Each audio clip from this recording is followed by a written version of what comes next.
Bismillahirrahmanirrahim. Assalamualaikum warahmatullahi wabarakatuh. Selamat pagi dan salam sejahtera. Alhamdulillah pada pagi ini kita dipertemukan lagi dalam melintas langsung dari daerah Tutong ya untuk berkongsi antara maklumat semasa dan juga pengisian bahan visual yang disediakan. Diharapkan bis kita semua semuanya dalam keadaan sihat walafiat dan semoga dilancarkan segala urusan bis kita. Baik, sempena Hari Guru ya untuk tahun ini istimewa kami bawakan satu pengisian bahan visual dari daerah Tutong mengenai dengan Hari Guru. Kita saksikan pengisian bahan visual hari ini.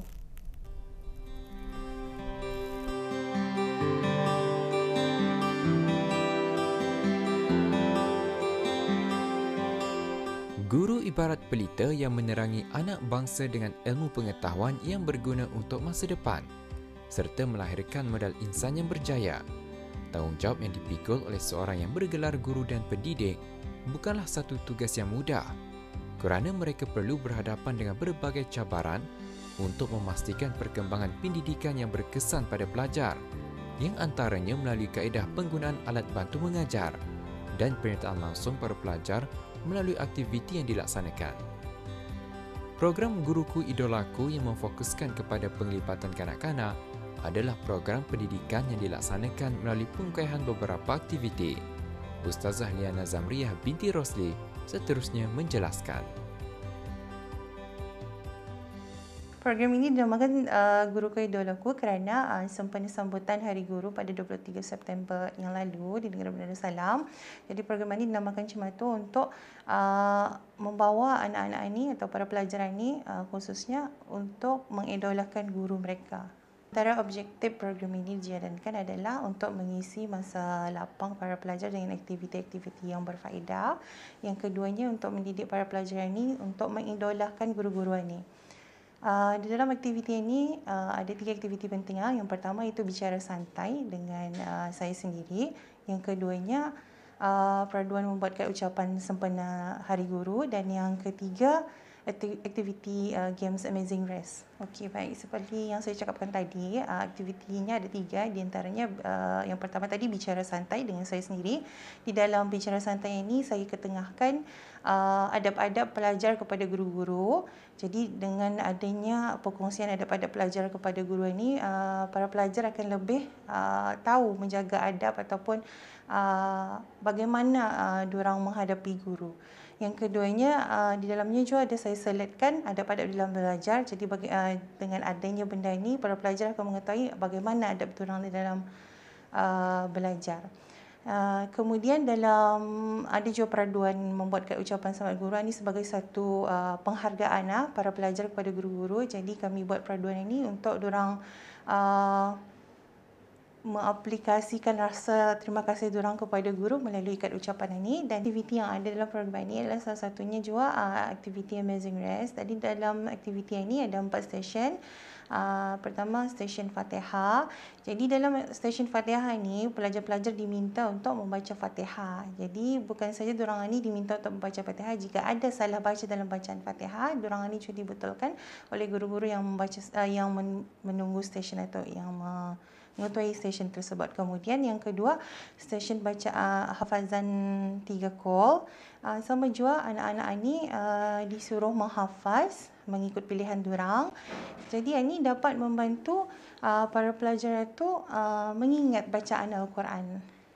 Dan yang ketiganya mengenai dengan bacaan solat, ini pun dapat membantu para pelajar memperbaiki bacaan solat diorang. Dan yang ketiga tu knowledge, general knowledge mengenai dengan guru, soalan-soalan berkaitan dengan guru.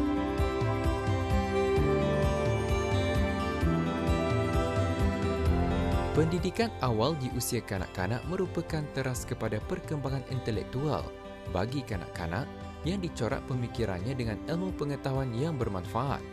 Oleh itu, para guru memainkan peranan signifikan untuk mencorakkannya kerana guru adalah nadi bagi kejayaan kepada kecemerlangan anak-anak bangsa, agama dan negara.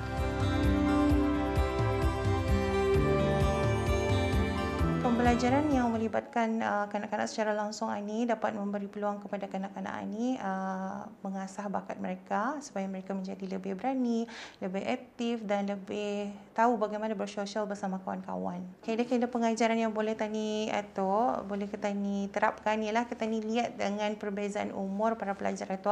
Indah semua para pelajar itu kita ni dapat terapkan satu kaedah saja. Misal kata kita ni mengajar kanak-kanak, indah dapat kita ni ajar dengan cara tani mengajar orang dewasa. Kalau kanak-kanak kita ni more on lebih kepada kasih sayang, lemah lembut, orang lebih suka bermain. So bagaimana kita ni kan menerapkan bermain itu sambil belajar di dalam pembelajaran kita ni. Itu memerlukan kita ni punya knowledge dalam kaedah pengajaran dan pembelajaran. Dan kaedah bermain ini memang ada di dalam sistem pendidikan. Dalam pendekatan ini juga saya berkesempatan untuk menemubual beberapa orang kanak-kanak yang menyertai program tersebut yang telah dilaksanakan oleh salah sebuah institusi pendidikan swasta di negara ini.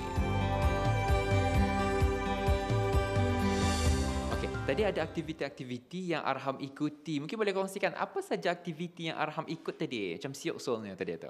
Yang di Nadi, melukis, menjawab, sama buat lumba siapa yang menang yang senang.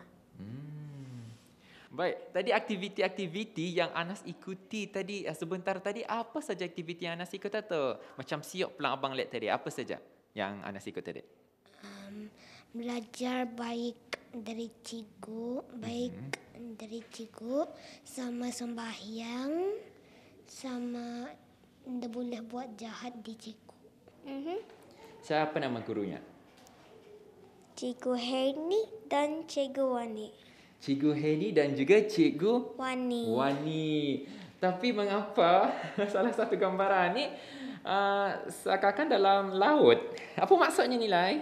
Swimming. Oh, swimming. Itulah kanak-kanak punya kefahaman. Penglibatan secara langsung dalam pendidikan kanak-kanak melalui aktiviti-aktiviti di dalam maupun luar kelas sememangnya dapat memberikan keseronokan ketika belajar serta membuatkan mereka lebih cepat memahami apa yang dipelajari. Kerana aktiviti melibatkan gerak tubuh, mengaktifkan cara berfikir kanak-kanak. Para pendidiklah yang berperanan besar dalam melaksanakan kaedah pembelajaran yang kreatif bagi menarik minat pelajar untuk belajar. Semua guru-guru yang pernah mengajar saya dan untuk semua guru-guru di negara Brunei Darussalam, khususnya untuk guru-guru di Nadi, seluruh cawangan di negara Brunei Darussalam, selamat menyambut Hari Guru dan selamat maju jaya. Selamat Hari Guru diucapkan kepada semua guru-guru di negara Brunei Darussalam. Didoakan semoga sentiasa dipermudahkan urusan, diberikan kesihatan dan sentiasa berada di bawah keberkatan. Selamat Hari Guru.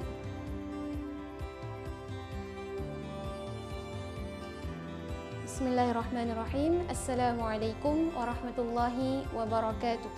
Saya ingin mengucapkan selamat Hari Guru kepada semua guru-guru yang ada di negara Brunei Darussalam. Saya doakan semoga dengan segala penat lelah dan pengorbanan guru-guru di atas menabur bakti dan jasa kepada anak-anak bangsa akan digantikan dengan syurga Firdaus, insya-Allah. Selamat Hari Guru kepada guru-guru di Brunei Darussalam. Selamat Hari Guru. Itulah audio satu aktiviti sempena Hari Guru turut diisikan dengan aktiviti-aktiviti yang melibatkan kanak-kanak Guruku Idolaku. Jadi semoga adik-adik kita ini akan semakin bertambah minat mereka dan suka mereka dalam aktiviti pendidikan belajar bersama rakan-rakan dan guru-guru.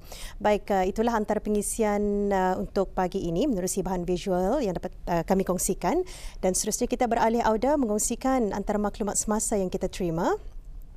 Rombongan dikir Kementerian Hal Ehwal Ugama Negara Brunei Darussalam sempena sambutan Maulud Nabi Muhammad sallallahu alaihi wasallam tahun 1444 Hijrah akan diadakan di Masjid Kampung Penanjung Daerah Tutong pada 28 September 2022. Majlis ini insya-Allah akan bermula pada pukul 6 petang jadi diharapkan kepada jemaah Masjid Kampung Penanjung khususnya diharapkan untuk hadir lebih awal sebelum acara dimulakan agar berjalan lancar rombongan dikir yang akan diadakan pada 28 September 2022. Akhir sekali kita kongsikan kempen derma darah sempena Festival Hari Belia Kebangsaan bagi daerah Tutong akan diadakan pada 6 Oktober 2022 bertempat di Dewan Kemasyarakatan Daerah Tutong bermula pada pukul 9 pagi sehingga 12 tengah hari. Jadi dengan itu dialulukan kepada penduduk-penduduk di daerah Tutong untuk mengambil maklum mengenai dengan tarikh 6 Oktober 2022 akan diadakan kempen menderma darah Jadi sama-sama kita ni sertai acara ini. Baik, itulah antara maklumat dan juga pengisian bahan visual yang dapat kami kongsikan dari daerah Tutong, dan di kesempatan ini juga saya ingin mengucapkan selamat Hari Guru buat seluruh para pendidik di negara Brunei Darussalam. Semoga habis kita semua dipermudahkan segala urusan dan sentiasa dalam rahmat dan keberkatan Allah Subhanahu Wa Taala. Sekian saja kita dapat bersama. Kita akan bersama lagi esok untuk mengongsikan beberapa lagi maklumat dan juga bahan yang lain Kembali semula bersama Intan dan Mahirah. Assalamualaikum warahmatullahi wabarakatuh. Jumpa lagi.